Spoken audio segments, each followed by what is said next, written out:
पिता परमेश्वर, धन्यवाद देते सुंदर समय के लिए, धन्यवाद देते क्योंकि आप हमारे साथ हो, यहाँ पर मौजूद हो। आज आपके वचन के द्वारा हमें सिखाइए ताकि आपके वचनों के द्वारा हम जीवन पा सकें और हमारा जीवन सुधर जाए, सवर जाए, संभल जाए।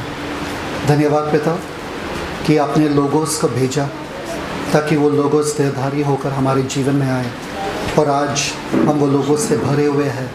हमारा पहचानी वो लोगों से वो यीशु मसीह है, जिनके द्वारा ये पूरा सृष्टि का जो भी है वो सृजा हुआ है पिता। धन्यवाद उस लोगों के लिए। आज अपने वचन से हमें सिखाइए पिता। पवित्र आत्मा आपका स्वागत है ताकि आप हमें सिखाए। यीशु मसीह के नाम में मांगते हैं, आमीन आमीन आमीन। चलो सब लोग 1 2 3 शुरू। जान के साथ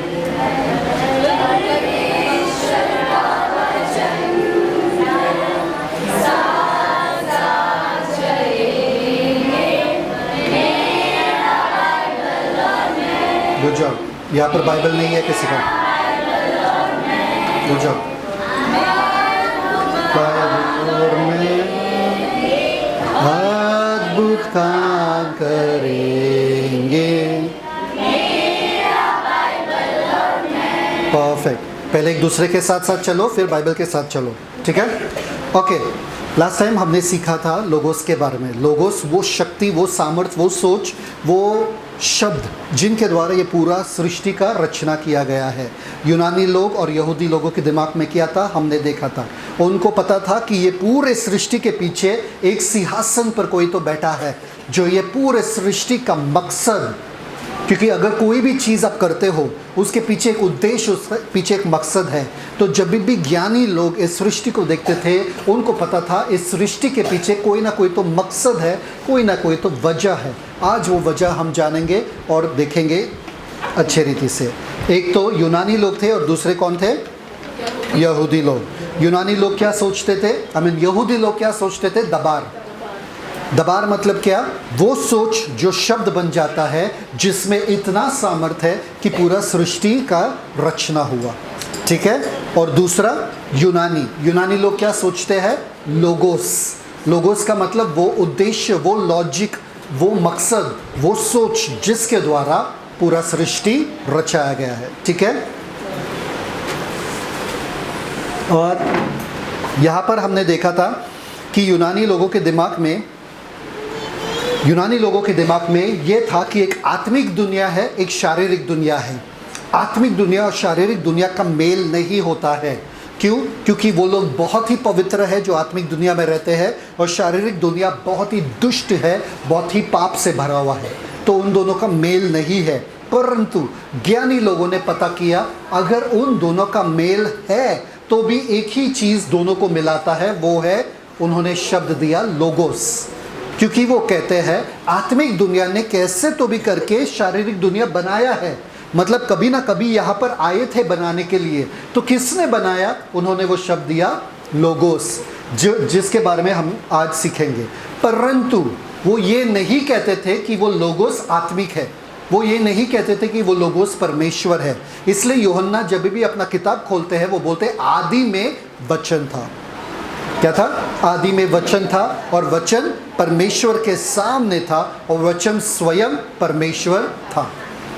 समझ में आया कि नहीं आया? ये लोगोस सिर्फ दो दुनिया को जोड़ती नहीं है, ये लोगोस स्वयं परमेश्वर है। क्योंकि यूनानी लोगों के दिमाग में क्या है? लोगोस परमेश्वर से कम है, क्योंकि परमेश्वर ने लोगोस का इस्तेमाल किया। मैं अगर किसी चीज़ का इस्तेमाल कर रहा हूँ, ये ग्लास का इस्तेमाल कर रहा हूँ, ये ग्लास मुझसे कम है, सही बात है कि नहीं? पानी पीने के लिए ये कम है मुझसे, सही बात। तो यूनानी लोगों के दिमाग में था कि लोगोस जिसका इस्तेमाल किया ये पूरे दुनिया को बनाने के लिए, वो परमेश्वर से कम है। इसलिए यूहन्ना डायरेक्ट अटैक करता है, कहता है कि नहीं, वो लोगोस स्वयं परमेश्वर है। समझ में आया कि नहीं आया? यहाँ पे परमेश्वर से कम नहीं है। उससे हमें मिलता है सबसे पहले उद्गम। उद्गम का मतलब क्या है? ओरिजिन। ओरिजिन मतलब ये सृष्टि का शुरुआत कहाँ से हुआ, और हमने देखा ये सृष्टि का शुरुआत हुआ है किससे? यीशु मसीह से, वचन से, स्वयं यीशु मसीह से। तो उद्गम मतलब क्या? ओरिजिन, सृष्टि का शुरुआत। और हमें पता है कि यीशु मसीह के द्वारा ही ये पूरी सृष्टि का रचना किया। तो यूहन्ना कैसा अपना सुसमाचार खोलते हैं, वो कहते क्या कि आदि में वचन था, वचन परमेश्वर के साथ था, और वो वचन जो लोगोस कहलाता है वो स्वयं परमेश्वर था। उसके बाद कहते हैं यही आदि में परमेश्वर के साथ था, उसके बाद सब कुछ उसी के द्वारा उत्पन्न हुआ। और अगर अभी भी विश्वास नहीं करते, फिर से मैं कहता हूँ कि जो कुछ, थैंक यू फादर, और जो कुछ उत्पन्न हुआ उसमें से कोई भी वस्तु उसके बिना उत्पन्न न हुई। सिंपल, मतलब सब कुछ उसके द्वारा उत्पन्न हुआ, और जो कुछ तुम देख रहे हो उसमें से कोई भी वस्तु, सारी की सारी वस्तु जो है उसके द्वारा ही उत्पन्न हो गई। ठीक है, नेक्स्ट उसके बाद इब्रानी का 1:2 में लिखा है, देखो यहाँ पर भी परमेश्वर यही कह रहे, अंत के दिनों में, पहले बाप दादाओं से भविष्यद्वक्ता के द्वारा बात किया, पर अंत के दिनों में कैसा बात कर रहा है, अंत के दिनों में हमसे पुत्र के द्वारा बातें की, जिससे उसने सारी वस्तुओं का वारिस ठहराया। जिससे उसने सारी वस्तुओं का वारिस ठहराया। सारे वस्तुओं का वारिस कौन है? यीशु मसीह। ये पूरी सृष्टि का वारिस कौन है? यीशु मसीह। किसने ये सृष्टि को बनाया? यीशु मसीह। किसने इसको वापस से खरीदा? वो शराब से छुड़ाया, वो शराब से यीशु मसीह। इसलिए ये पूरा ये सृष्टि के ऊपर हक किसका है? यीशु मसीह। तो यहाँ पर लिखा है जिसे उसने सारी वस्तुओं का वारिस ठहराया। उसके बाद देखो, और उसी के द्वारा उसने सारी सृष्टि रची है। यहाँ पर साफ साफ परमेश्वर के वचन में लिखा है कि यीशु मसीह के द्वारा ही सारी सृष्टि जो कुछ है वो रचा हुआ है। तो मतलब ये सारे फूल, पौधे, जानवर, सब में किसका जीवन है, किसका रचना है?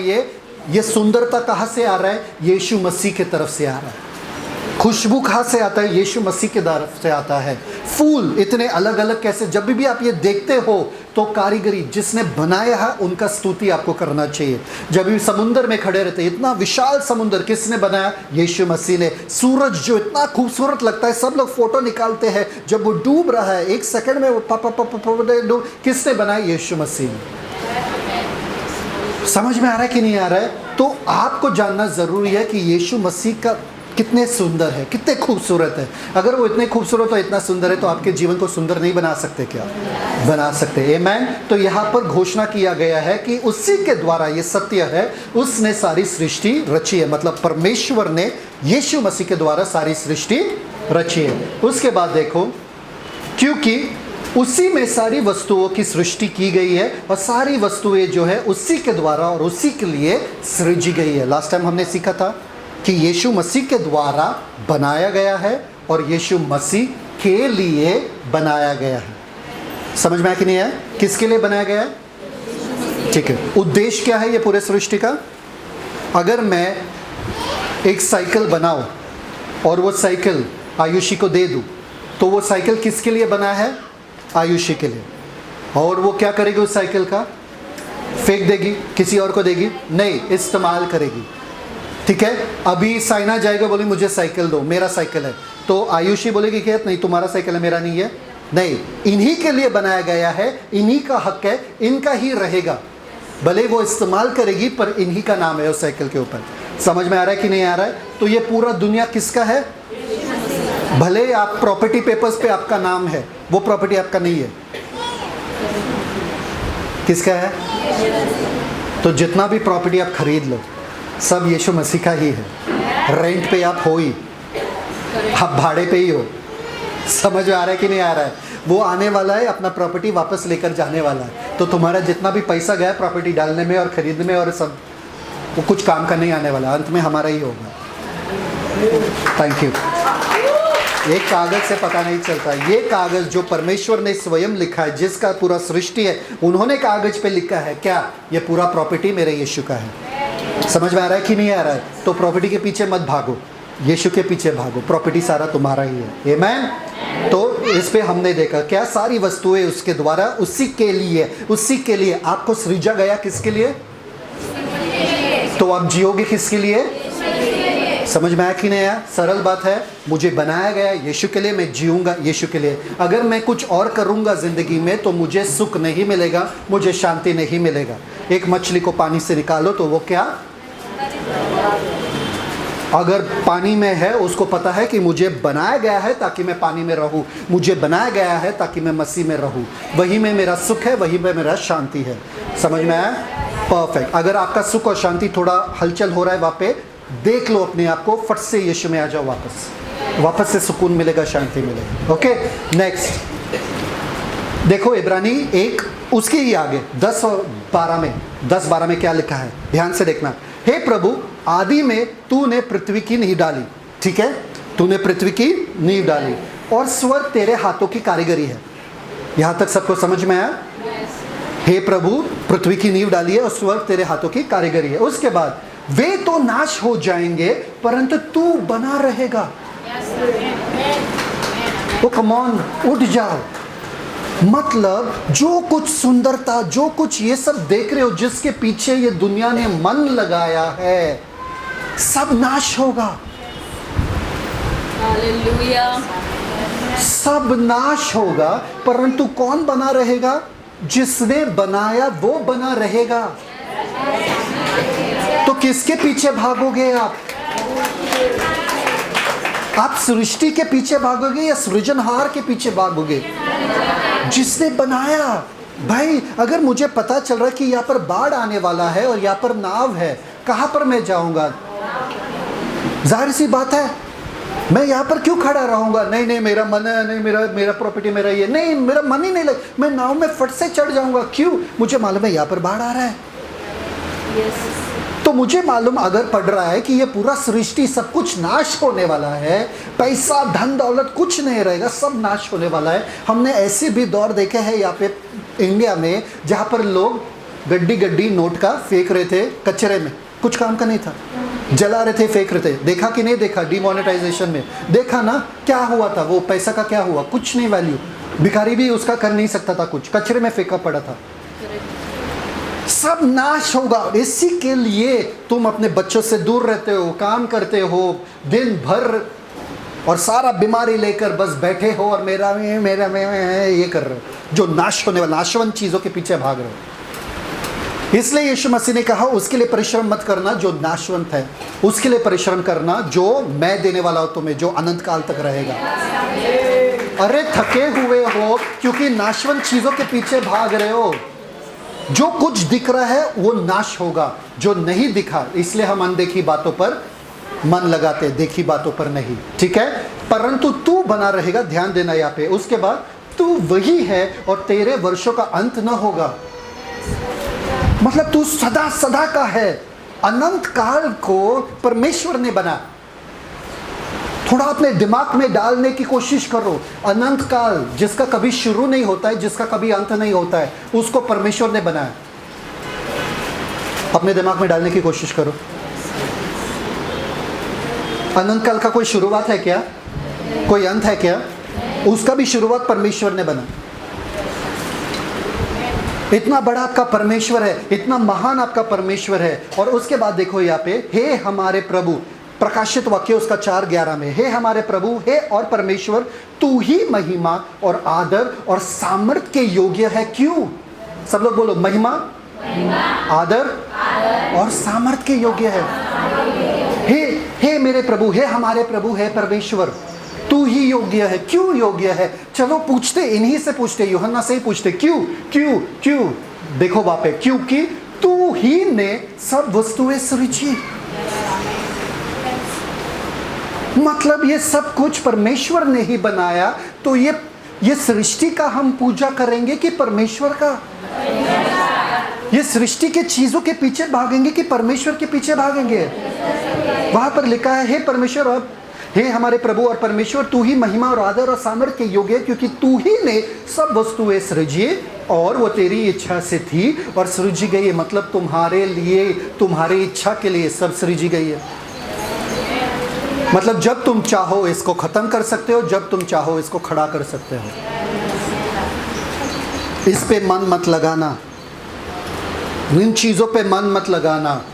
आपको पता है अगर आपने कार खरीदा, गाड़ी खरीदा है, आपको पता है उसका वैल्यू कम होता है कब? उसका वैल्यू ख़त्म हो जाता है, कम होता है कब? जैसे आपने पेपर साइन किया, गाड़ी जैसे शोरूम से निकला ख़त्म, वैल्यू कम हो गया, उसका कीमत कम हो गया। बिल्डिंग देखो, आज नया है, 5 साल में पूरा ऐसा लग रहा है कि पुराना हो गया पूरा। किस चीज़ में नया का नया रहता है? कौन सा चीज़ है आपकी ज़िंदगी में जो नया का नया ही है? कपड़े देखो, आज एकदम सुंदर लगा था, लाइट के नीचे एकदम चमक रहा था कपड़ा, घर आके देखा है कौन सा लिया, चलो वापस से बदल के आते हैं। सही बात है कि नहीं? शादी देखो, शादी करने के बाद छोड़ दो, ये चलता रहेगा सिलसिला। समझ में आया कि नहीं आया? सब कुछ सड़ता है, सब कुछ सड़ाहट है, सब कुछ से मन हटता है। क्यों? क्योंकि सब नाशवंत है, एक ही सदा का है, एक ही सदा के लिए। इसलिए सारा महिमा मेरे प्रॉपर्टी को नहीं, मेरे बैंक बैलेंस को नहीं, मेरे पैसे को नहीं, मुझे नहीं, सारा महिमा परमेश्वर को, उन्होंने सृजा है। ये सारा आदर, आदर किसका? आदर, अरे आदरणीय, आदरणीय, आदर बंद करो, आदर उसी को जाएगा क्योंकि उसी ने सब कुछ सृजा है। और लास्ट में सारा सामर्थ, वो ही योग्य, वो ही योग्य, सब लोग बोलो वो ही योग्य है। अब सब कुछ उन्होंने बनाया तो है, संगम सब कुछ उन्हीं में स्थिर भी है। हमने सीखा कि सब कुछ यीशु मसीह में स्थिर है। कहाँ पर वचन में लिखा है? इब्रानी का 1:3 में। वही वचन से आगे देखो, सब वस्तुओं को अपनी सामर्थ के वचन से संभालता है। यीशु मसीह सारे वस्तुओं को अपने सामर्थ के वचन से संभालता है।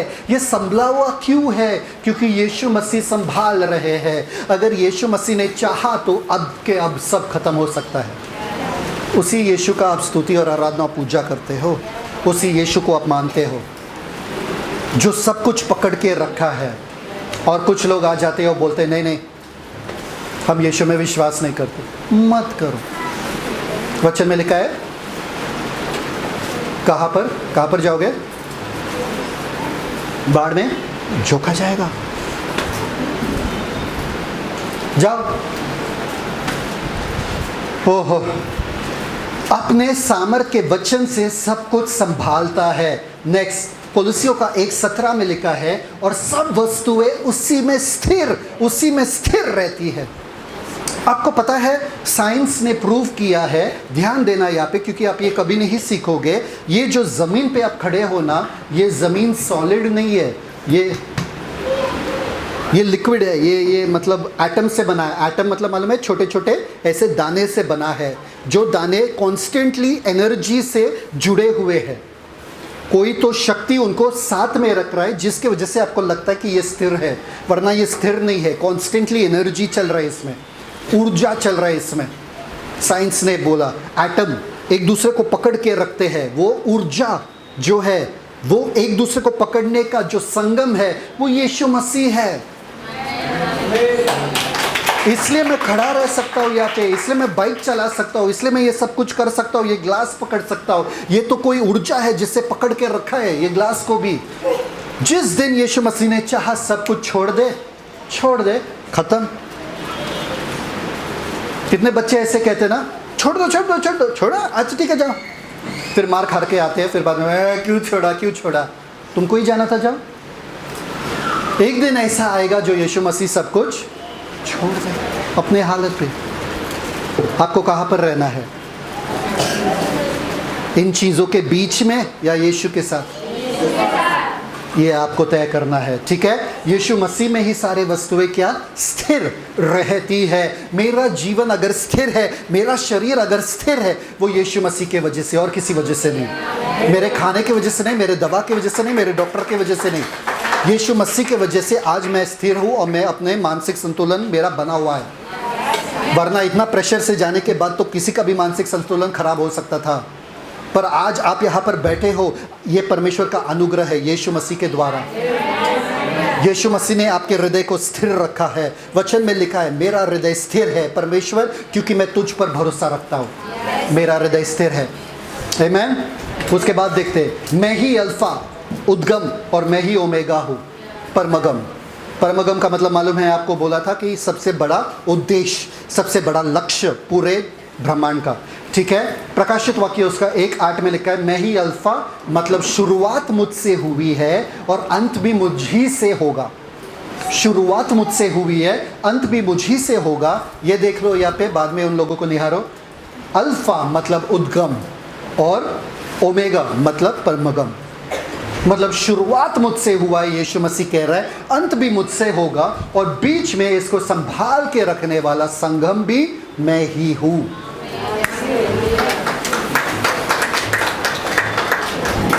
तो शुरुआत भी यीशु से, अंत भी यीशु से, बीच में भी यीशु, हर जगह यीशु, हर चीज में यीशु, हर चीज को संभालने वाला यीशु। ऐसे यीशु से आप दूर कैसे रह सकते हो? ऐसे यीशु को ठुकरा कैसे सकते हो? ऐसे यीशु को नजरअंदाज कैसे कर सकते हो अगर हर चीज में यीशु ही है? Thank you father. सब लोग हैं? जो वचन या लोगोस, उद्गम और संगम था, देखो जो वचन ने पूरे दुनिया को बनाया, जो वचन पूरे दुनिया को बना के रख रहा है, एकदम साथ में जोड़ के रख रहा है, वो ही वचन क्या? देहधारी हुआ। देहधारी का मतलब क्या है? वो वचन एक देह में उतर कर आए, मरियम के कोख में उतर कर आए। वो अंधेरे में 9 महीने तक मरियम के कोख में थे और फिर वहां से एक छोटे से लड़के बनकर बड़ा होकर एक मानवीय शरीर में आए। कम ऑन, रुको जरा। मैंने बताया आपको लास्ट टाइम कि रेमा के कपड़ों में मैं नहीं बैठ सकता हूं क्योंकि बहुत छोटा है मेरे लिए। कैसे महान परमेश्वर ने अपने आप को सीमित करके इस मानवीय शरीर में अपने आप को डाल दिया।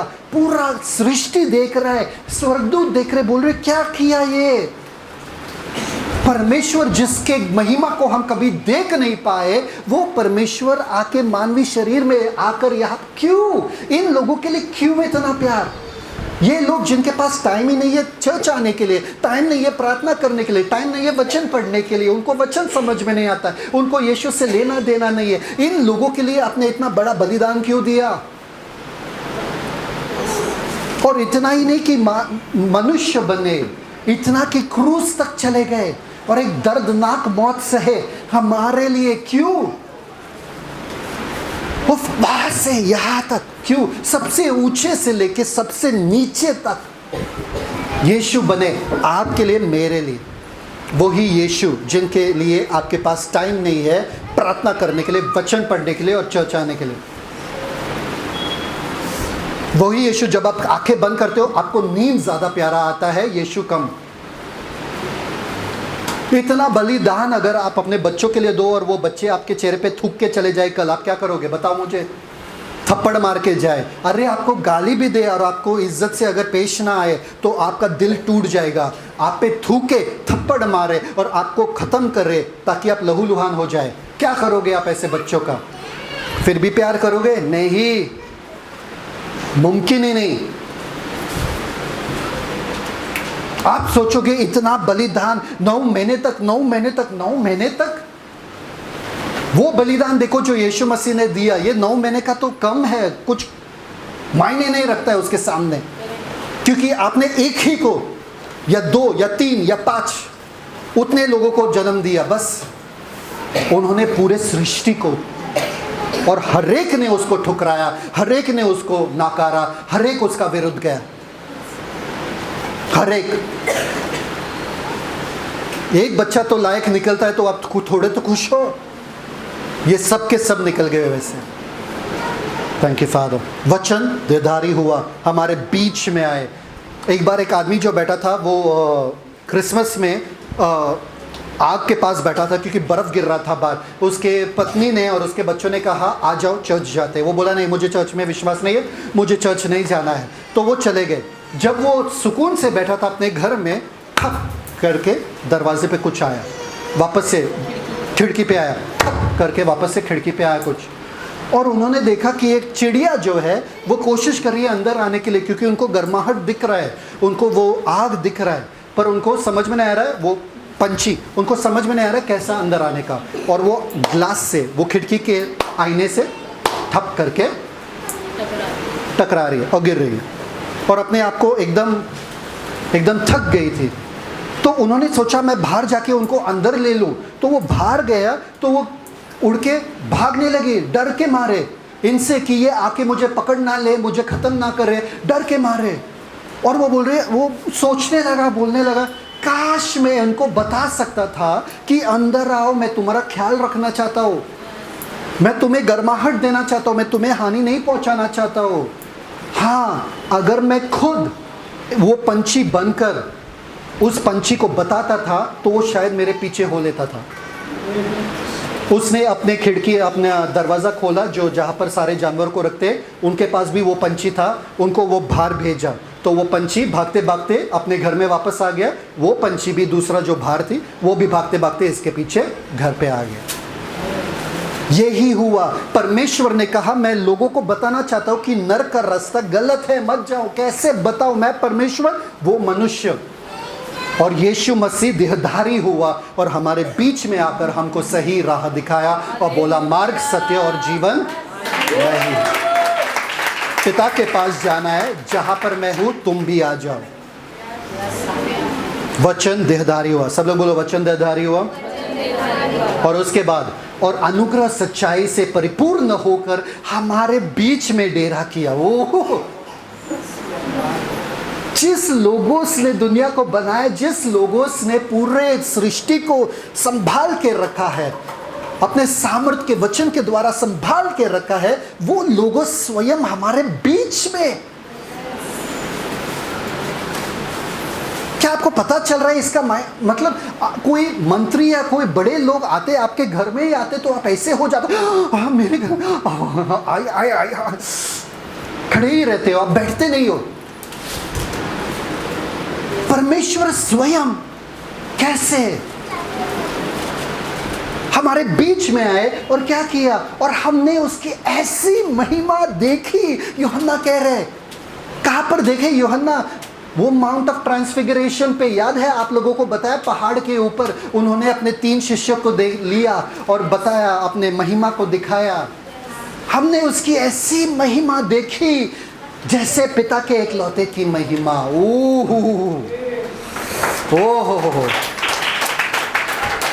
ये तो साधारण व्यक्ति था, उसके भाई बहन तक यीशु मसीह को पहचाने नहीं कि ये कुछ है।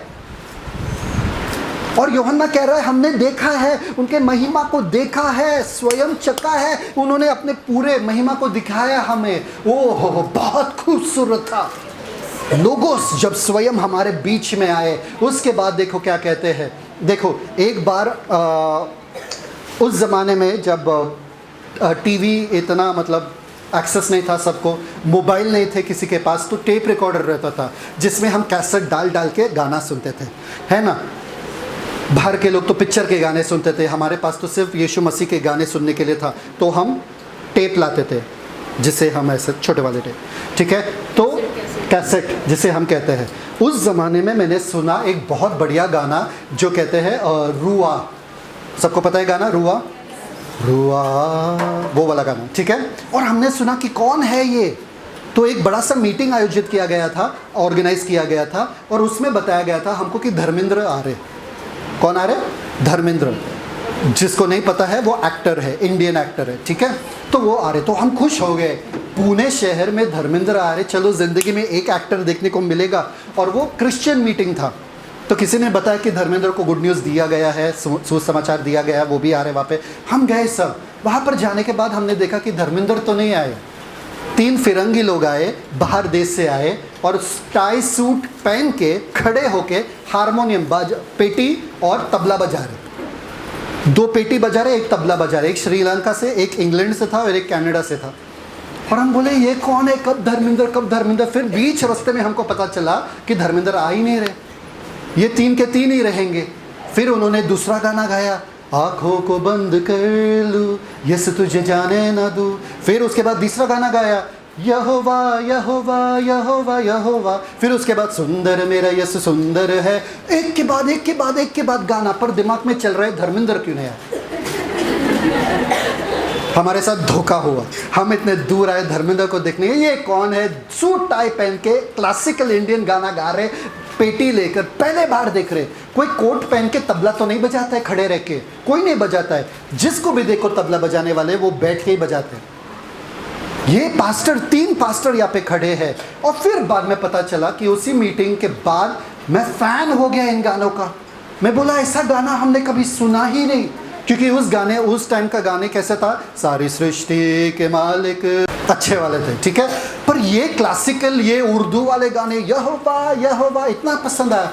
तो मैं हर घर में जाके ढूंढता था कैसेट का है, किसी के पास ये कैसेट है क्या, किसी के पास कैसेट है। एक बार देखा किसी के घर में, उसकी मम्मी कुछ काम कर रहे थे, मैं लेके भाग गया मैं।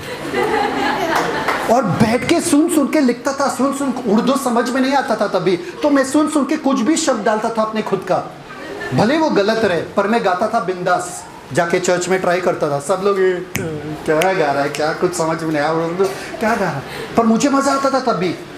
परंतु कुछ समय के बाद वापस से वो मीटिंग ऑर्गेनाइज हुआ और हमको पता चला कि वो लोग हमारे घर आ रहे।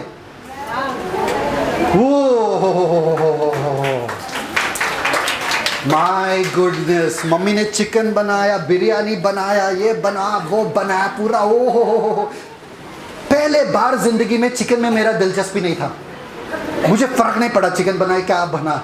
मैं रुका था कब ये लोग आए, और हमारे सामने बैठे पास्टर अर्नेस्ट मल और पास्टर सुभाष के। जिसको नहीं मालूम है वो यूट्यूब पे जाके देखे, हर तरफ अंकुर नरोला मिनिस्ट्री से लेके हर मिनिस्ट्री इनके गानों से ही भरा हुआ है, बना हुआ है। हर गाना उनका एक नंबर है। मेरे सारे गाने उनके वजह से ही है। उन्होंने सिखाया मुझे, इन्होंने बताया मुझे, याद दिलाया मुझे कि इनके मेरे घर पे आने के बाद से ही मेरा गाना बनाना शुरू हुआ, इनके मेरे घर पे आने के बाद से। और हाँ, तेरे मार खाने से, लकड़ी पे लटका नासरी, ये सारे गाने इन्हीं के हैं। यहोवा यहोवा, कुर्बानी वगैरह सब सारे गाने इन्हीं के हैं। तो ये मेरे घर पे और वो बैठ गए, वो सोफा पे बैठ गए और हंसमुख बहुत हंसते थे, बहुत ज़्यादा हंसते थे। हंसमुख एकदम मस्त मज़ा एंजॉय कर। मैं जैसे दुल्हन ना जिसका शादी का बातचीत चल रहा है वहाँ पे चुप के पर्दे से देख रहा हूँ, जैसे कि मेरे शादी का बात हो रहा है वहाँ पे। मुझे इतना शर्म हो रहा है उनके सामने आने के लिए। मैं सोच रहा था उनसे उनका बुक मांगू क्या जिसमें सारे लिखा है लिरिक्स वगैरह, ताकि मैं सही तो गाऊँ, पर शर्म। और मम्मी बोल रही है आओ बाहर आओ। बाप रे बाप, मेरा सपना पूरा हो गया। और हाँ, मेरा सपना पूरा हो गया। मैं देख रहा हूँ मेरे सामने बैठे हैं। ये कुछ। और उनके जाने के बाद मैं बाहर तक भी नहीं गया, गेट तक भी नहीं गया, तुरंत वो सोफे पे जाके बैठा। हाँ,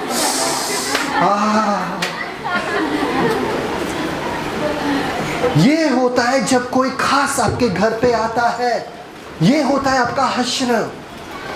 और यीशु मसीह स्वयं इन लोगों के बीच में आए। यीशु मसीह को उन्होंने क्या किया? ठुकरा दिया। आप मेहमान बन के किसी के घर पे जाओ और अगर वो पानी भी नहीं पूछे तो आपको कैसा लगेगा? ये तो थूक रहे। Thank you father. वह जगत में आया और जगत उसके द्वारा उत्पन्न हुआ, और जगत ने मतलब अन्य जातियों ने उन्हें नहीं पहचाना।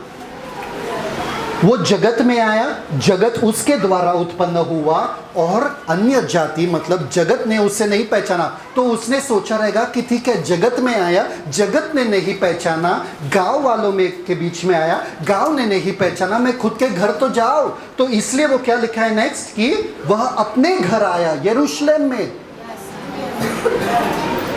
जगत ने नहीं पहचाना, समझ में आता है, इसलिए मैं अपने घर जाता हूँ। वो अपने घर आया यरूशलेम में, उसके अपनों ने, यहूदियों ने भी उसको ग्रहण नहीं किया। तो आप सोचते गांव में तो गांव वाले तो पहचाने, सी गांव वाले ने नहीं पहचाना, ठीक है मैं अपने खुद के घर तो जाऊँ, घर वालों ने भी नहीं पहचाना। परंतु देखो इन लोगों ने क्या किया। सृजनहार आए धरती पर, उनके पीछे जाना चाहिए ना।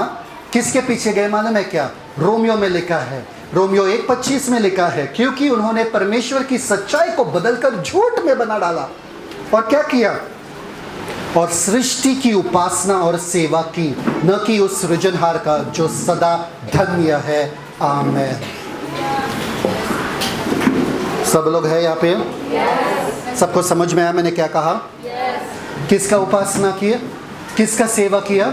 सृष्टि का, सृजनहार का नहीं।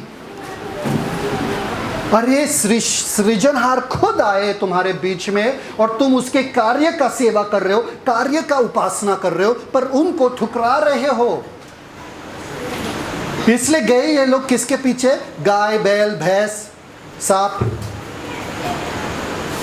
कुत्ते, बिल्ली, बंदर। समझ जाओ अभी। आपके जीवन को सही वो ही कर सकता है जिसने आपके जीवन को बनाया, और कोई नहीं। सृष्टि के पीछे जाओगे तो सृष्टि में तो नाश, सब नाश होने वाला है। सृजनहार के पीछे जाओ। एक बार एक आदमी का कार ब्रेक डाउन हो गया, खत्म हो गया, मतलब खराब हो गया था। तो वो खड़ा था, धूप में खड़ा था, उसमें से एक बूढ़े से आदमी जा रहे थे। बोले क्या हुआ भाई? वो बोले मेरा कार खराब हो गया। तो बोले ठीक है मैं ठीक करता हूँ। बोले तो अरे आप तो सूट वगैरह में बैठे हो यहाँ पे। बोले अरे कुछ बात नहीं। सूट निकाला, कार में गया, कार ठीक किया, 5 मिनट के अंदर कार ठीक हो गया, गाड़ी ठीक हो गया। और ये बंदा चौंक गया, बोला अरे बाप रे बाप, इतने अच्छे से तो मैकेनिक भी नहीं करता है, आपने कैसे किया? बोले कि ये कार को मैंने ही बनाया। उसका नाम था Ford, Henry Ford, Ford motor का। ये गाड़ी को मैंने ही बनाया, मुझे मालूम है इसका हर एक पार्ट से मैं वाकिफ हूँ।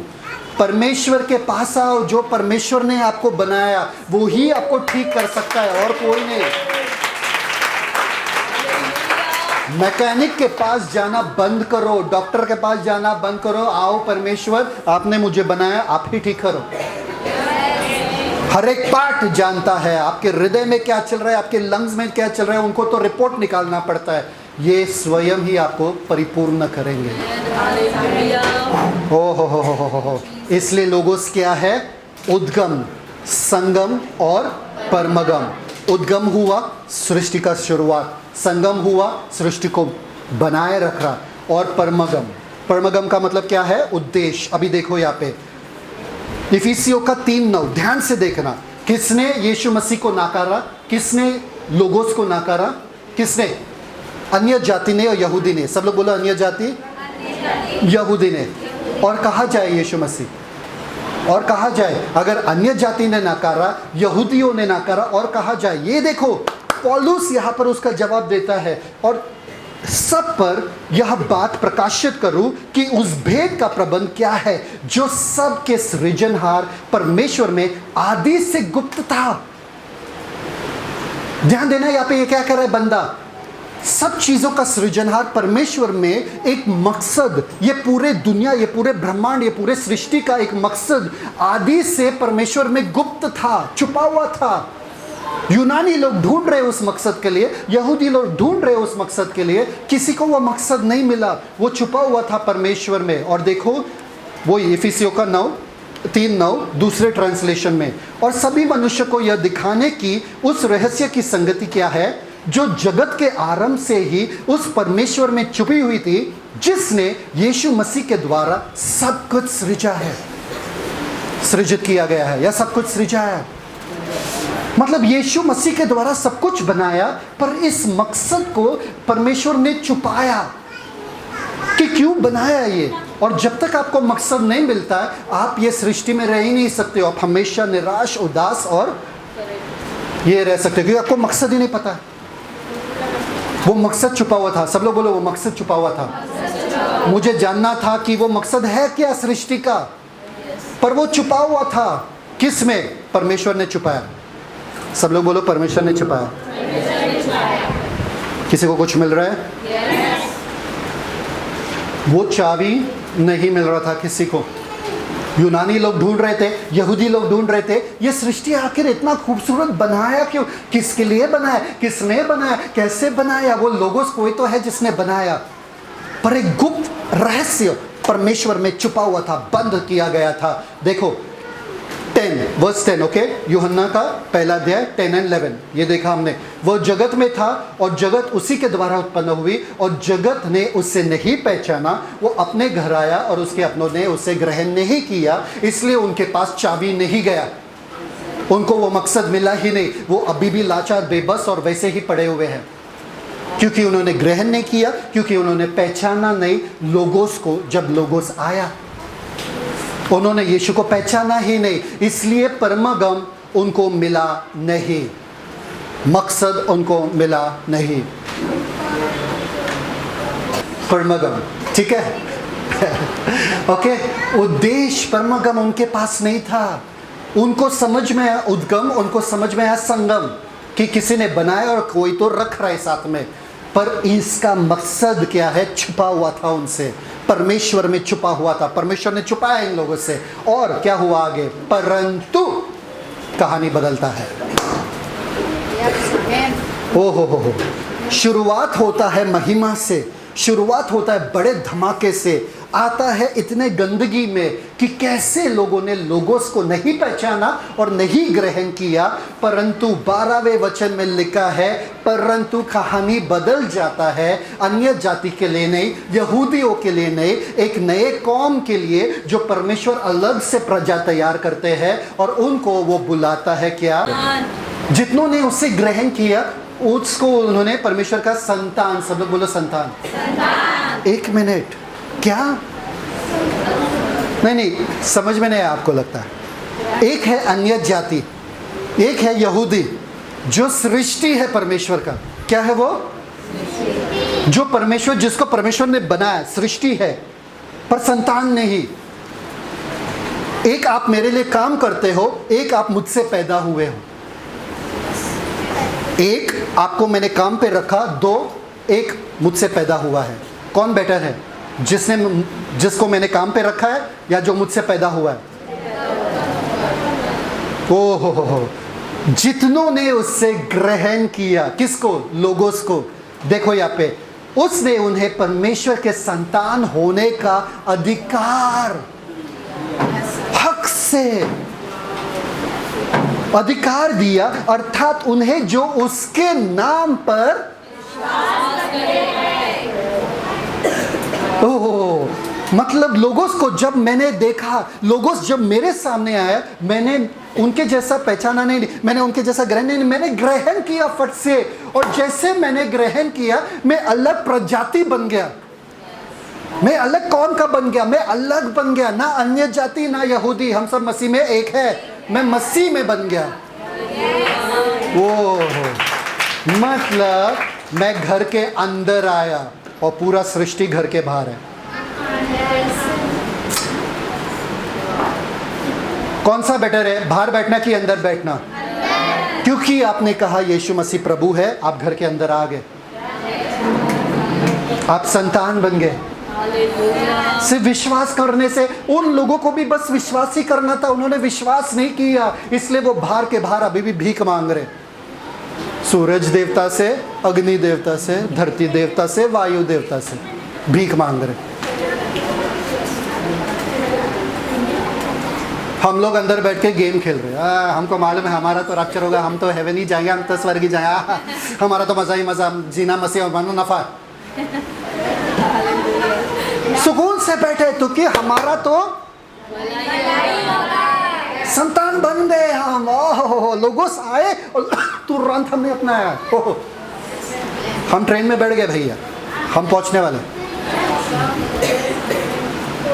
गांव वाले ट्रेन में जब बैठते क्या करते, सबसे पहले पूरे ट्रेन को गांव बना देते हैं। जो कुछ पैकिंग किया वहां पर अनपैकिंग करते, कपड़े यहाँ पे टंगे हुए सब, यहाँ पे कुकर, प्रेशर कुकर वगैरह सब बाहर आ जाते ट्रेन में ही, कि भाई बैठ गए ट्रेन में, अभी 2 दिन तक यहीं पे बैठना है। ये कंपार्टमेंट तो गांव बना दो, घर बना दो। समझ में आ रहा है कि नहीं आ रहा? सुकून से पैर फैला के हम लोग बैठे, क्योंकि हम मसीह में महफूज हैं अब, क्योंकि हमने सिर्फ हाँ कहा, यीशु मसीह प्रभु है, बस। ओ हो, लोगोस को हमने पहचाना, लोगोस को हमने ग्रहण किया और लोगोस को कहा कि आप ही हमारे जीवन के प्रभु। और सब पर वह बात प्रकाशित करूं कि उस भेद का प्रबंध क्या है जो सबके सृजनहार परमेश्वर में आदि से गुप्त था। सुनो ध्यान से, पौलुस कह रहा है यहाँ पे इफिसियों का 3:9 में और 10 में क्या कहता है मालूम है क्या? गुप्त था ना परमेश्वर में? गुप्त था? गुप्ता था कि गुप्ता? परफेक्ट। 10 में देखो क्या लिखता है। 10 में लिखा हुआ है ताकि अब कलीसिया के द्वारा, अरे वो भेद जो परमेश्वर में गुप्त था, 10वें वचन में लिखा ताकि अब कलीसिया के द्वारा, अन्य जाति ने ठुकराया, यूनानी लोगों ने ठुकराया, यहूदी लोगों ने ठुकराया, कलीसिया वो वाले हैं जो संतान बन चुके हैं, जिसने ग्रहण किया, जिसने पहचाना, ताकि अब परमेश्वर अपने वो रहस्य, वो परमगम दिखाएंगे कलीसिया के द्वारा जिन्होंने उसको अपनाया।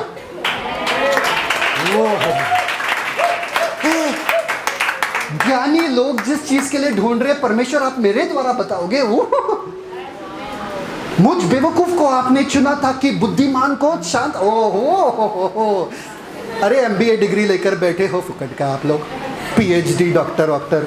मैं तो 12th में 6 बार फेल। मेरे द्वारा बुद्धि की बात सुनो। क्यों? क्योंकि मैंने बस ग्रहण किया लोगोस को, मैंने बस यीशु को हाँ बोला, और परमेश्वर ने बोला इतना बड़ा प्रकाशन जो मैं इन बुद्धिमानों से छुपा के रखा हूं तुम्हारे द्वारा, क्योंकि तुमने हाँ बोला। पर परमेश्वर मुझे बोलने नहीं आता है। मनुष्य के जीव को किसने बनाया? मैंने बनाया, तुम्हारे द्वारा मैं बोलूंगा। मत कह कि तू बोल नहीं सकता, मत कह कि तू जवान है, मत कह कि तू बूढ़ा है, मत कह कि तुझे इंग्लिश नहीं आता है, मत कह कि तेरे पास बहुत काम है, तेरे पास तो टाइम ही नहीं है मिनिस्ट्री करने के लिए। जहां पर भी तू है मैं तेरा इस्तेमाल करूंगा मेरी महिमा के लिए। ओहो, परमेश्वर का नाना प्रकार का जो कलीसिया के द्वारा परमेश्वर का नाना और नानी दोनों प्रकार का ज्ञान। कम ऑन यार, मतलब different aspects of the wisdom of God, different मेरे द्वारा, एक ही नहीं। परमेश्वर अपना सारा बुद्धि के बातें मेरे द्वारा प्रकट करना चाहते, और किन के सामने? प्रधानताओं के सामने, अधिकारियों के सामने, और स्वर्गीय स्थानों में प्रकट किया जाएगा सबके सामने। सिर्फ धरती के नहीं, सब सब सब। शैतान सोचता रहेगा क्या है ये रहस्य। सुन मैं बताता हूं। ओ प्रधानता है, सब सामर्थ्य वगैरह सब बैठे हैं वहाँ पे, एकदम मुश्किल से बैठे वहाँ पे, और हम आराम से आते हैं। तुम सब हमारे नीचे हो। क्यों? क्योंकि हमने यीशु को हाँ कहा। ओह, आप धन्य लोग हो, आप आशीषित लोग हो। बोलो धन्य और आशीषित लोग। धन्य और पुदीना नहीं, धन्य और आशीषित लोग बोलो आमेन। जो स्वर्गीय स्थानों में प्रकट की जाए, मतलब हमारे द्वारा प्रकट करना चाहते हैं। और वो जगत में था, 10वां वचन वापस से यूहन्ना 1 में, वो जगत में था, उसके अपनों ने उसने नहीं पहचाना। मतलब वो जगत में आया, उसने जगत ने नहीं पहचाना। उसके बाद क्या? वो अपने घर आया, उसके अपनों ने नहीं पहचाना, यहूदी लोगों ने नहीं पहचाना, अन्य जाति ने नहीं पहचाना। इसलिए 3 प्रकार के लोग हैं, अन्य जाति, यहूदी और यूनानी। कलीसिया 3 प्रकार के लोग हैं। अन्य जातियों के सामने वो कैसे आए? सृजनहार बन के, और अन्य जाति ने उसे ग्रहण नहीं किया। यहूदियों के सामने मसीहा बन के आए, और मसीहा को ग्रहण नहीं किया। कलीसिया के सामने प्रभु बन के आए, और कलीसिया ने तुरंत ग्रहण किया। अन्य जाति के सामने क्या? सृजनहार। यहूदी के सामने क्या? मसीहा। उन्होंने मसीहा को ठुकराया। और कलीसिया के सामने क्या? प्रभु। और हमने प्रभु को अपनाया। जितनों ने उसे अपनाया, अभी तक तो मैं कहीं पे पहुंचा भी नहीं, बहुत टाइम है। कमान कमान कमान कमान, लिख लिया सब लोग? समझ में आ रहा है? मज़ा आ रहा है? मज़ा आ रहा है सबको? किसी को नींद आ रहा है? अभी अच्छा लग रहा है यीशु को अपना के? बोल रहे भैया ठीक है यार, जितना भी सहना है सह लेंगे, उसमें बाद में मज़ा ही मज़ा है। बहुत मज़ा है। और कब तक मज़ा है मालूम है क्या? ये छोटी सी क्लेश कुछ समय तक है ना, मरने तक ही है ना। मज़ा कब तक है? अनंत काल तक है। वही तो बच्चों को कहते हैं ना, एग्जाम कब तक है? 3-4 दिन तक ही है, 3-4 हफ्ते तक है। उसके बाद क्या है? मई का लंबा चौड़ा वेकेशन है, जिसमें आप लोगों को गांव लेकर जाएंगे गर्मी में, ताकि आप लोग सोचेंगे कि स्कूल ही बेटर था। ठीक है, ओके नेक्स्ट, रेडी? ओके, वापस इफिसियों का 3 अध्याय 10वां वचन हमने देखा, 11 और 12 देखो। उस सनातन मनसा के अनुसार, क्या क्या क्या? सनातन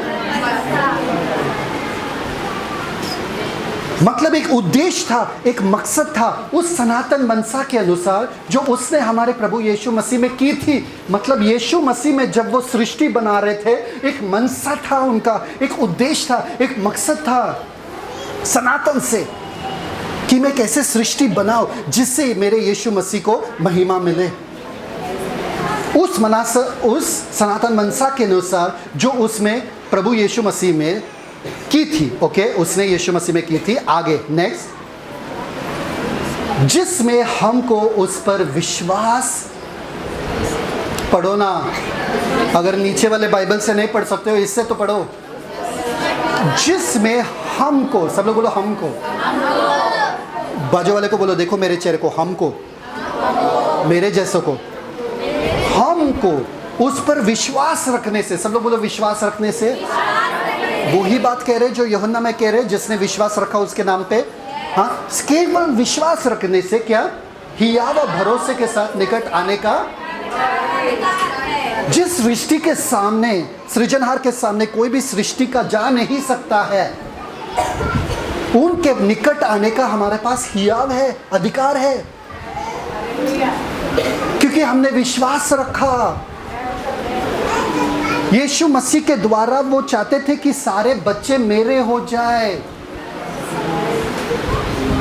और वो विश्वास रखने से हमें वो अधिकार मिला कि हम परमेश्वर के पास आए, क्योंकि परमेश्वर के वचन में लिखा है परमेश्वर यीशु मसीह के द्वारा पूरे दुनिया को अपने तरफ खींच रहा था, पूरे दुनिया को अपने तरफ मिला रहा था, और हम आए।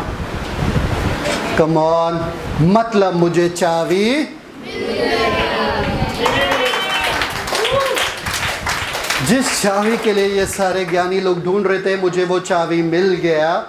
परंतु जितनों ने उसे ग्रहण किया, उसने उन्हें परमेश्वर के संतान, सब लोग बोलो टेक्नॉन, टेक्नॉन, संतान मतलब छोटे बच्चे, जन्मे हुए बच्चे। तो जब आपने यीशु पे विश्वास किया, आप छोटे बच्चे बन गए, वहाँ पे होने का अधिकार दिया, अर्थात उन्हें जो उसके नाम पर विश्वास रखते। मतलब आपका ये हश्र था, छोटा सा बच्चा। मैं सोच ही रहा था अमित ने पहला ताली क्यों बजाया, क्योंकि उसको ये वाला अच्छा लगता है कि मैं बच्चा ही रहूं जिंदगी भर। परमेश्वर ने आपको विश्वास जब आपने किया, आप छोटे से बच्चे तो बन गए, संतान तो बन गए, पर परमेश्वर का इच्छा नहीं है कि आप संतान रहो। परमेश्वर का ये इच्छा नहीं है कि आप टेक्नन रहो। परमेश्वर का ये इच्छा है कि आप परिपक्व बनो।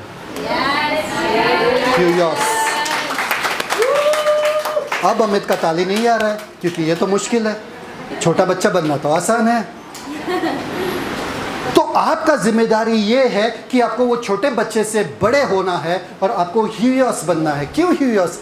मैं आपको बताता हूँ, ये ग्रीक वर्ड्स है, बहुत इंपॉर्टेंट है। तो जब आपने विश्वास किया परमेश्वर पे, आप क्या बने? टेक्नॉन। सब लोग बोलो टेक्नॉन। छोटे बच्चे बने। छोटे बच्चे मतलब आपका जन्म हुआ परमेश्वर के घर में, पर इसका मतलब ये नहीं कि आप छोटे के छोटे ही रहो और बुद्धि के बगैर ही रहो, ठीक है? आपको छोटे बच्चे से बड़ा बनना है, ग्रेजुएट होना है। समझ में आया कि नहीं आया? ग्रेजुएट होना है। अब एक सवाल आपको थोड़ा अलग करके मैं लेके जाता हूँ, ठीक है? ये ध्यान देना, आपको छोटे से बड़ा बनना है, ठीक है? सब लोग हैं तैयार? अब एक अलग सवाल पूछना चाहता हूँ आपसे। यीशु मसीह ने चंगाई के साथ किया? यीशु मसीह ने लोगों को चंगा कैसे किया? अपने वचन से। वचन से, सही बात है कि नहीं? कितने जन बोलते वचन से? बाकी सब समझदार हो गए, होशियार हो गए, उनको पता है कि अगर पास्टर पूछ रहे मतलब वो जवाब रहेगा ही नहीं। तो वचन से नहीं किया तो कैसे किया बताओ? कैसे किया मैं आपको बताता हूँ। हमको लगता है कि वचन से मतलब यीशु मसीह ने वचन से किया। वचन मतलब रेमा। रेमा मतलब वो सामर्थी वचन जो बाहर आता है और लोगों को बदल देता है, ठीक है? हमको वो लगता है नहीं, यीशु मसीह ने कभी भी रेमा के द्वारा किसी को चंगा नहीं किया। रेमा मतलब क्या, सबको याद है, मैंने सिखाया था क्या है, जो वचन मेरे लिए प्रकाशन बनता है और मैं बोलता हूं मेरे मुंह से, वो रेमा बनता है। सही बात है कि नहीं? और लोगोस मतलब क्या, यीशु मसीह स्वयं। ठीक है, तो रेमा और लोगोस दो जन है, दो चीज है। ठीक है, तो यीशु मसीह ने चंगा कैसा किया? रेमा के द्वारा नहीं। हमको लगता है कि रेमा से किया, मतलब यीशु मसीह ने बोला, लोग चंगे हुए। आपको पता है यीशु मसीह ने कुछ लोगों को छुआ और वो चंगे हुए बिना बोले, टच किया। सही बात है कि नहीं? थूक भी लगाया, कभी कभी बोले कि बस, हाँ सही बात है कि नहीं? बिना वचन का भी चंगा किया कि नहीं?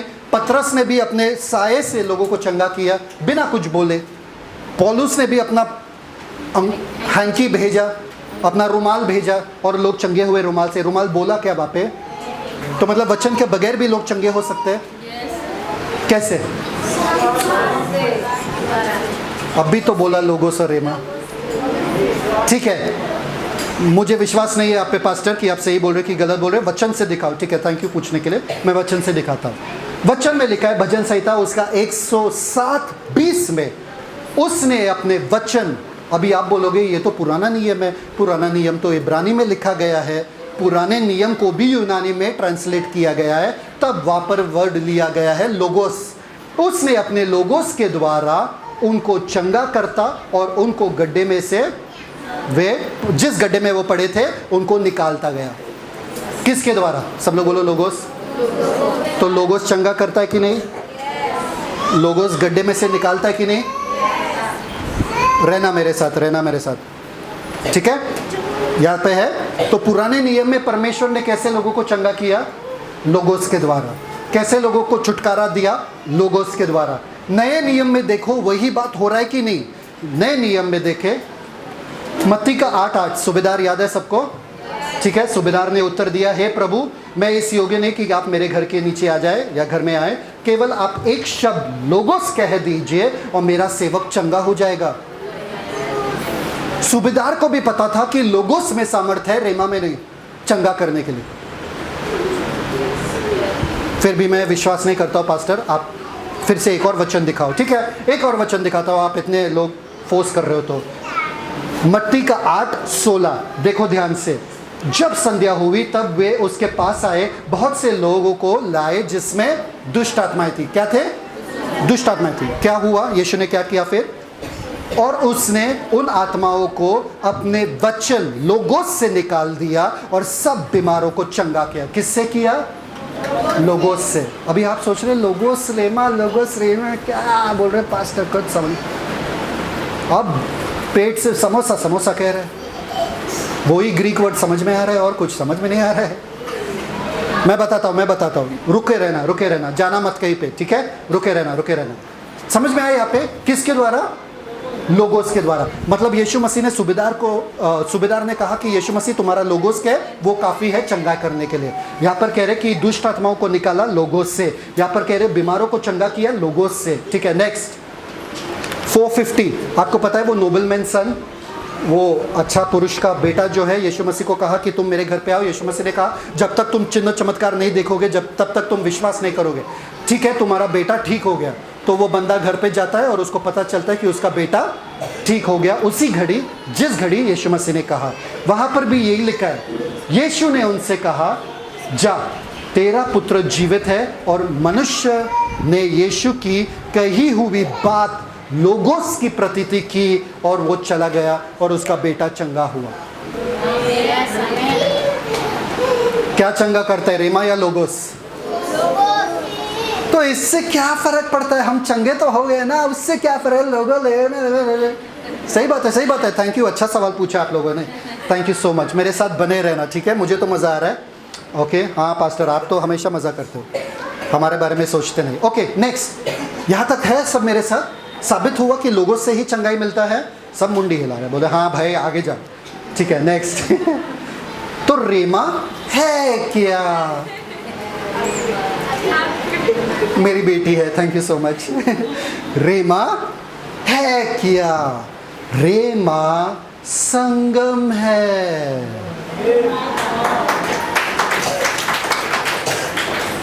हाँ, थैंक यू फादर। ये आपको यूट्यूब पे नहीं मिलेगा, ये बहुत पढ़ाई के बाद ही आपको मिल सकता है पवित्र आत्मा के साथ बैठ के। ये आसान नहीं है समझने के लिए, फिर भी मैं आप लोगों को समझाने की कोशिश कर रहा हूँ, और मैं क्यों समझाने की वो भी बताता हूँ आपको, ठीक है। संगम है, ध्यान से ये वचन याद है आपको, इब्रानी का 1:3, सब वस्तुओं को अपनी सामर्थ के वचन से संभालता है, रेमा से संभाल रहा है, संभाल रहे हैं पूरे दुनिया को अपने वचन से। उसको वहां पर लिखा गया है रेमा। तो रेमा क्या कर रहा है? संभाल रही है। रेमा क्या कर रही है? संभाल रही है पूरे दुनिया को। सब लोग हैं मेरे साथ? ठीक है, नेक्स्ट वर्ड। उसने उत्तर दिया कि लिखा है कि मनुष्य केवल रोटी ही से नहीं परंतु हर एक वचन रेमा से जो परमेश्वर के मुख से निकलता है जीवित रहेगा, मतलब स्थिर रहेगा, मतलब संभाला रहेगा, मतलब बना रहेगा। रेमा मतलब संगम, आपको बनाए रखने वाला, आपको स्थिर रखने वाला, आपको शक्ति देने वाला, आपको संभालने वाला हर परिस्थिति में रेमा है, संगम। मतलब रेमा क्या है? रेमा वो तलवार है। रेमा क्या है? क्यों, कहां पर लिखा है? Very good, good job. इफिसियों का 6 और 17 में लिखा है आत्मा की तलवार जो परमेश्वर का रेमा या परमेश्वर का वचन है, ले लो। सब लोग हैं मेरे साथ? अभी सेंस बनेगा, अभी आप लोगों का दिमाग का बत्ती खुल जाए। तो अगर रेमा भी वचन है, लोगोस भी वचन है, वचन ही वचन है, तो वचन ही करें ना। लेमा लोगोस हमारे क्या लेना देना। सही बात है, अच्छा सवाल आपने पूछा, मैं आपको बता रहा हूं। क्योंकि अगर रेमा तलवार है, आर यू रेडी? यस। अब आपको पता चलेगा यीशु ने चंगा कैसे किया। बताता हूं, शब्दों से नहीं, बताता हूं। अगर रेमा तलवार है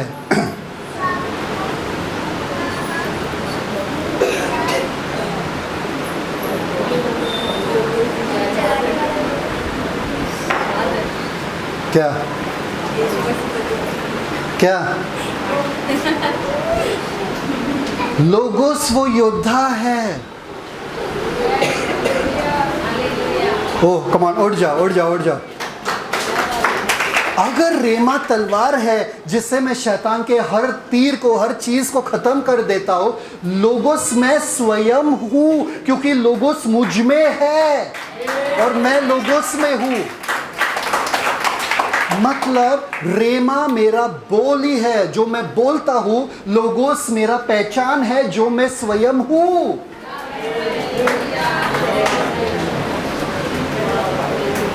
रहो मेरे साथ, मैं समझाता हूं। देखो, वह अपने वचन लोगोस के द्वारा उनको चंगा करता गया, और जो जो गड्ढे में गिरे थे वो निकालते गए उनको। परमेश्वर ने वो किया। फिर दुष्ट आत्मा को वो लोगोस के द्वारा भगाते था और चंगा करता था। मतलब परमगम क्या है, मेरा हाईएस्ट पर्पस क्या है कि मैं लोगोस समान बनूं। जैसे यीशु है वैसे मैं हूँ। यीशु ने अपने शब्दों के द्वारा नहीं, अपने पहचान के द्वारा चंगाई किया। दुष्ट आत्माएं यीशु को देखकर बोलते थे, हमें पता है तू कौन है, तू परमेश्वर का पुत्र है, जिसने ये पूरे दुनिया को बनाया, जिसने सब कुछ बनाया। क्या तू समय से पहले हमें टॉर्चर करने के लिए? अगर आप रेमा तक सीमित रहोगे ना, बोलोगे निकल जा निकल जा, यीशु के नाम में निकल जा, यीशु के। अगर आप लोगोस बन गए, आप पहुंचोगे वहां पे और वो निकल जाएगा। कौन सा बेटर है, तलवार लेके करना कि अपने पहचान से, अरे ये बहुत मारता है, बहुत मारता है, भागो यहां से? कौन सा बेटर है? मुझे लोगोस बनना है, मैं लोगोस के साथ एक होना चाहता हूँ। अगर जिस दिन मैं ये बच्चे से, छोटे से, अभी हम लोग ऐसे हैं, हाँ वैसे ही है, हम लोग ऐसे हैं, हम सिंहासन पर तो बैठे हैं, हमारे सर पे मुकुट तो है, पर हम अभी भी बच्चे हैं। मेरे पीछे शैतान पड़ा है, अरे लाइट चला गया, शैतान निकल यीशु के नाम, गैस खत्म हो गया, शैतान निकल यीशु के नाम, शैतान इधर शैतान उधर, मेरे बच्चों में। बड़े बन जाओ, क्योंकि वहां पर क्या लगा? वचन देहधारी हुआ। सब लोग वचन देहधारी हुआ, सब लोग बोलो। जिस दिन ये जो लिखित शब्द है मेरे जीवन में असलियत बन के आएगा, मैं और ये लोगोस एक हो जाएंगे वचन के साथ। मतलब अगर कोई मेरे जीवन पढ़े, बाइबल पढ़ सकता है, उस दिन मैं सच में शेर बन जाऊंगा। आपको पता है शेर कौन है? शेर कौन है? वो जो परमेश्वर के सारे गुणों को आपको पता है वहां पर क्या लिखा है? Blessed are the peacemakers for they shall be called the sons of God.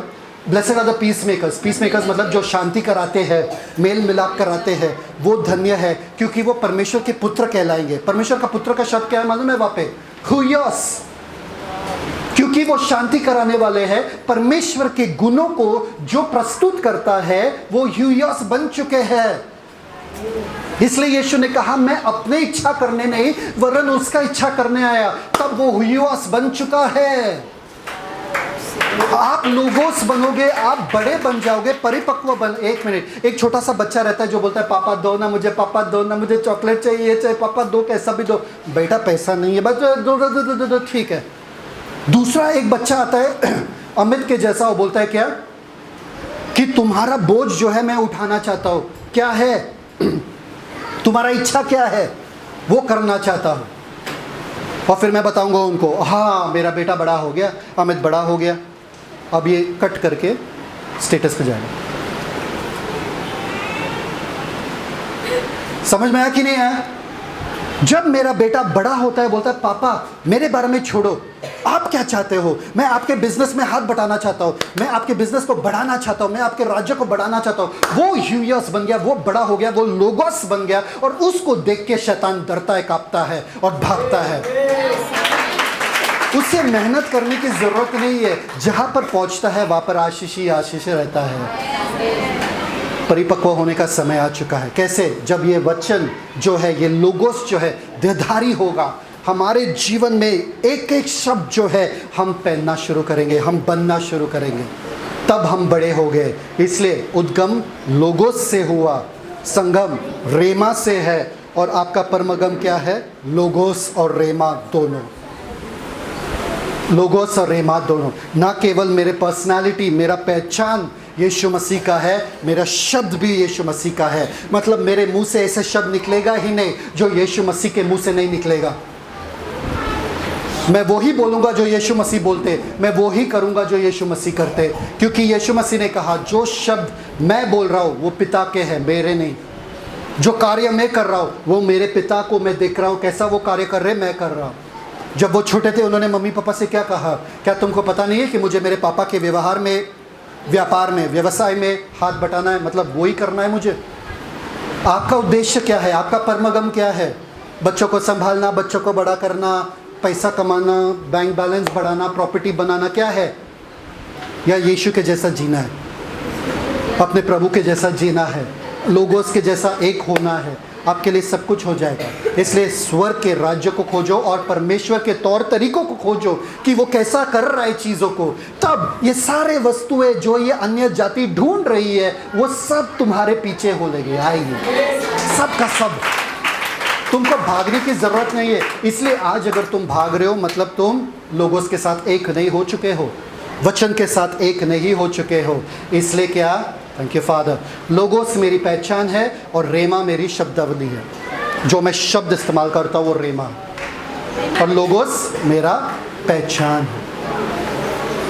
शैतान मेरे घर पे, तुझे पता भी है इस पूरे दुनिया को बनाने वाला लोगोस यहाँ पर बैठा है, तू इधर आ कैसा सकता है? अंधकार मेरे घर में आ कैसा सकता है? बीमारी मेरे शरीर में बैठ कैसा सकता है? पूरे दुनिया को बनाने वाला वो उद्धार करता, वो मेरे प्रभु बन चुके हैं। तेरा औकात नहीं कि तू इस घर में आए, तू इस शरीर में निकल यीशु के नाम में। जब आप जानोगे कि आप कौन हो ना, आप शेर के जैसे जियोगे, बिल्ली के जैसा जीना, बिल्ली के जैसा जीना। सब लोगों ने लिखा मतलब उद्गम, संगम और परमगम, सारा का सारा लोगों से। हाँ, थैंक यू फादर। जैसा वह है, जैसा वह है,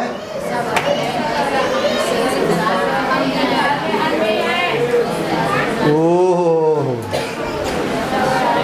जैसा लोगोस है वैसे भी हम इस संसार में है, क्योंकि जिन्हें उसने पहले से जान लिया उन्हें पहले से ठहराया भी है कि उसके पुत्र लोगोस के स्वरूप में हो, ताकि वो बहुत भाइयों में पहलौठा रहे। पुत्र के स्वरूप के लिए यही उद्देश्य है परमेश्वर का कि सारे बच्चे मेरे पुत्र के स्वरूप में हो जाए। यही परमगम है।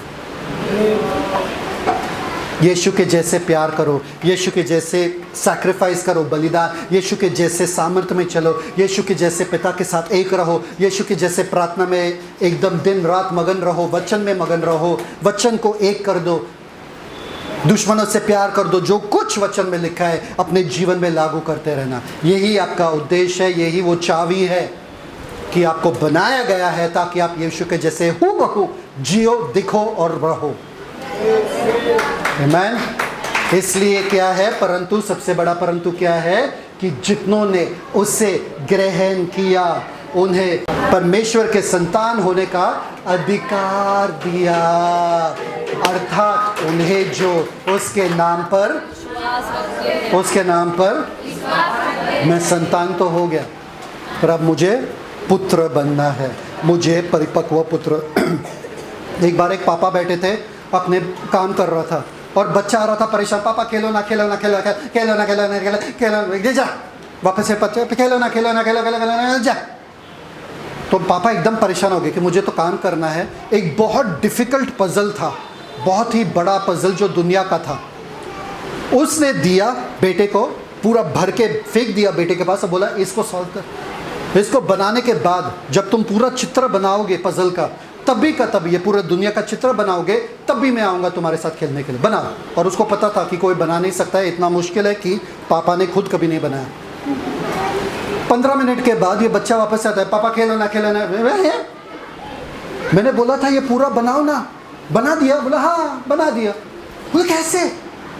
आओ आओ दिखाता। तो दिखा दिया, पूरा दुनिया का पूरा बनाया हुआ था। ये शॉक हो गए पापा, बोले कैसे क्या तुमने? बोले अरे ये पूरे दुनिया को देखकर नहीं बनाया, इसके पीछे एक आदमी का फोटो था, उसको देखकर मैंने बनाया। आदमी को सीधा कर दिया, पूरा दुनिया बन गया।